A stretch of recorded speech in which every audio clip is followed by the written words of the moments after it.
Hello, my crafty family. This week we are going to work on episode 258 of Craft Roulette. And the parameters for this week are card for someone special, fruit colors, critters as element, plural, and random use pencil. And we had the pleasure of having Mei once again joining us. So I started working on a couple things with what I have in mind for critters, and I have used um, a step set from Pick and Main. They do have those nice um, bees on them with the flowers. So I snap a couple of them, and I'm going to see if I can color them with my watercolor pencil. So that is the task for today. But I also had a digital that I printed that has a beautiful background, and that's automatically what came to mind. So I will die cut those and put them on my background. But I will put that aside for now, and I will show you my watercoloring with those. So I have the water brush that I will use, and I will I have the two shade of red, two shade of green, and one yellow for the bees. Let's see. So that's usually how I do that. So I don't put too much. It's wet a little bit because I had pressed on the water barrel, so it comes down, and then I will brush against it. So it gives me like a little tint on my bees, and if I need, I can always add more. But I will put like really kind of really lightly touching them. See how it goes this time. Because most of the time when you're doing it on your own, you have no camera on, it goes well. But as soon as you want to show it to the world, it has different ending. But let's hope everything goes fine. And I go back to this and I put little dab on the body of my bees right there. But even though I go outside the line, I will then back at them so it would not be a problem. Okay, so I can put that yellow on the side. Use a towel to clean the brush so I don't have color contamination. There we go. And I will go with the green on the leaves of my flowers. So I'll try that. And I start with the lighter color green and I will go with the darker one after if I want to add some more shading into it. So I do this. I don't think there's a right or wrong way of doing it. You do what works for you, what you feel more comfortable with. So to each best practice, that's the game you just play with what you have and get comfortable. So it doesn't take a long time because I don't want to do too much on it either. I really want it to stay pretty light. I do the same thing on this side because I had made two copies, stamped them twice because they are like pretty small flowers, but they will blend nice in the background that I have printed. Here we go for this one, and I will go with the darker green only on the side, so to give a little shading on the flowers. And you see I'm not pushing the water more in the barrel of the brush because I don't want to have a pool. I don't want to have too much water. If I need more, I will add after, but just starting with it pretty much just damp. Adding a little dimension on that. And I add a little bit more here, just on the side. There we go. Okay. And just a dab on the bottom of the flower right here. So I can go with my other stamp right here. Here we go. Go around it. Same thing here. Just barely touching the side of my stamp image. Here we go. Done with the green. Just cleaning up my brush. I could use another one if I wanted to, but it's easier just to use the same one. And then I will go with the red for the flowers. And I could have used any other color for the flowers, but I think that with the fruits colors, that's kind of strawberry season in Florida, if I'm not mistaken. So I will use that. And see, there's a little like shade of the green in my brush. It doesn't bother me because it's like giving me another color. It's kind of mixing with my red right here, and it's not really bothering. So I'm just doing that. Because remember, in nature, not all flowers are the same and they are not perfect. So that's what makes everything even better because it's your own interpretation of it, the way that you see it. So not all of them needs to be exactly the same shade. So I do this on this side because once again, like I said, the fruit colors give you a wide variety of colors that can be used for this week because you can have strawberries, blueberries, you can have lime and lemon, or whatever other fruit that you want. So here we go. Little pinkish red for my flower. I forgot that one. It will be fine. I'll go back to it. Okay, so from there I can go to my darker red and just put like really just dabbing it through to give it a shade of it. Here we go. See, so once again, to each their own. That's my way of doing it. For me, it works. You can have your own way that works better.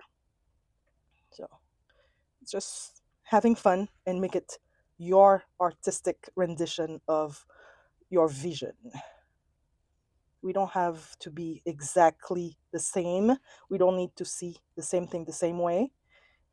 Simple thing like we have different shape, different complexion, different way of saying things. So we can always, really interpret and do our own on each of our painting.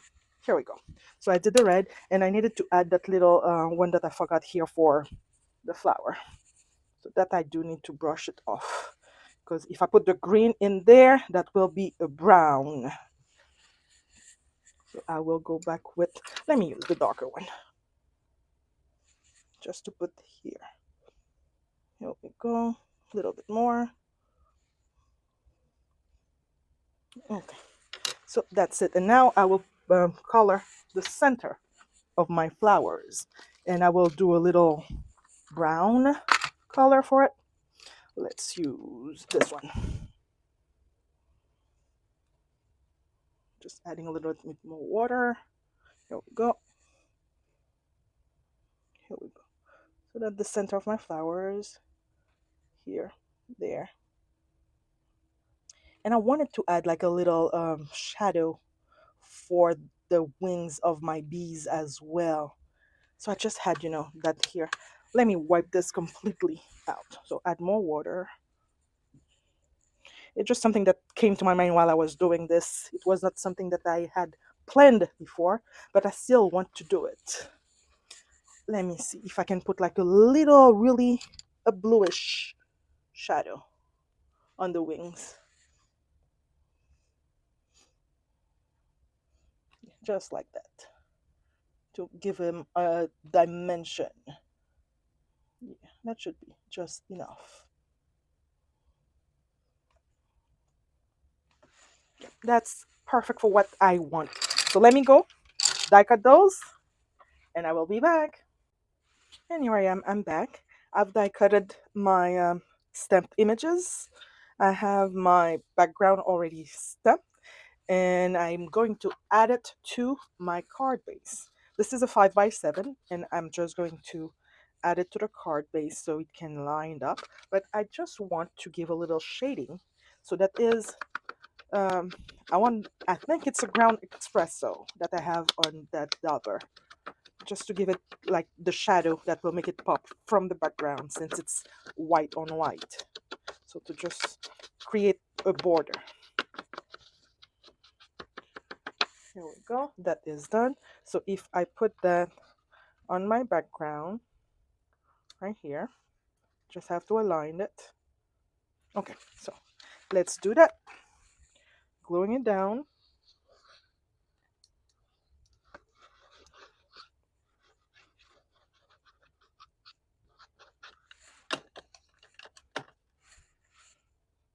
Trying to align as better as I can with the eyeballing method. Here we go. We have about the same margin on both. Here we go. It's done. Well, I don't think somebody will take their ruler to measure if I was exactly on one side or the other. So, okay. So I'm thinking about adding my flowers right here. Trying while I'm doing it, trying to do like the rule of three. So this is the card that I have, and I'm using the line on my glass mat to give me the directions. So those are going a certain way, so I can see that this is cut in three section. So I try to mimic that, and I believe what I'm saying is something that Katy Zielski has mentioned a while ago on her channel. So that's why I always try to follow that third. It's not always easy to remember when you are doing it because you are just doing eyeballing method like we always do, the best one for us. So I try to do that. So I'm using that line as my guide. So I have this here. So I can put those right there. Oops, don't go out. Here we go. And I can add the second one on it, or do I want to put it? You know what? I'm going to do some surgery and I want to make that become two. So if I cut this here we go. So I can have more. Perfect.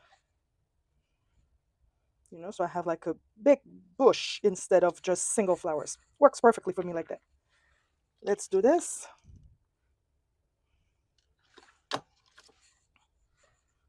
And here we go. I have this, not putting it all the way down until I put the one behind it.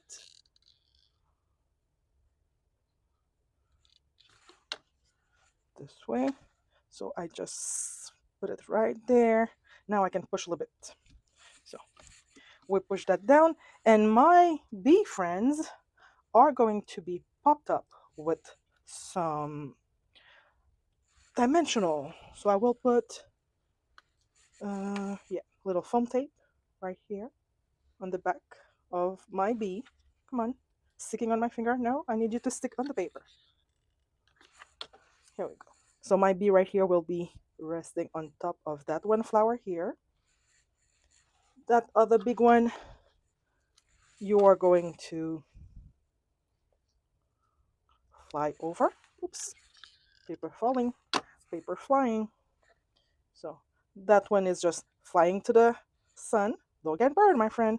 And that little one will be further down.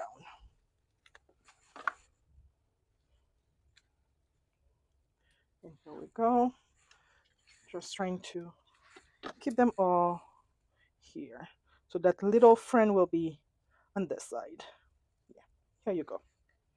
And for this one, the only thing I'm missing now is a sentiment. Hmm. And we're gonna have, it is for someone special. So it will be hugs.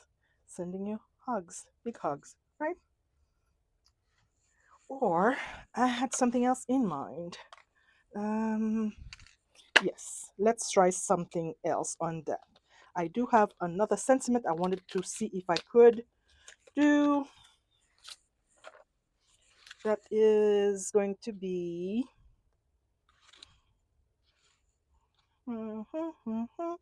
We are going to use this one. So I'm just moving this out of the way. Gonna put that on my, and we are really winging it, like bring it in. That will be here, sending you many thanks for all you do. So that I will have to really put it correctly. So here we go. So I'm still trying to stay in that line so I don't go too far this way. And I have this that I can do. So I will use, yeah, we are going with it just like that. So my ink, my black ink, here we go. Going to ink that. Make sure that we have a good one because it's a one shot. There's no many other ways to do it at this point. So we are just centering from this, moving a little bit there, sending many thanks for all you do. And we are holding, transfer. Make sure that we don't walk the block so we don't have shadow. That will do. That will do. So on that, I wanted to see, since the colors, I wanted to revive them. I am going to use some distress glaze on it to just make them pop, just rub it against it to revive the colors. See the difference from this and this? So just rubbing my finger with a dab of distress glaze over my um, watercolored image. There we go. I don't need much, but you know what? I just have a feeling that I should put some bling on that one, but I'm not going to. It will be done just like that because I could add some of the colors on. Yeah, last minute changes, right?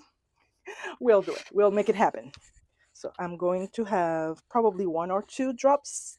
Let's see if it will go because I have put the glaze on it, and the glaze is supposed to make it not stick, but we'll see. If I do that, and I do that one here, so I can put this. Yeah, can do one more around there and one more there. 3. Okay, let's see if we can make it happen. That's the smaller one that can go here. Turn around, smaller one that goes with the smaller one here. That's a bigger one that can go here. And I do need 2, 3 more.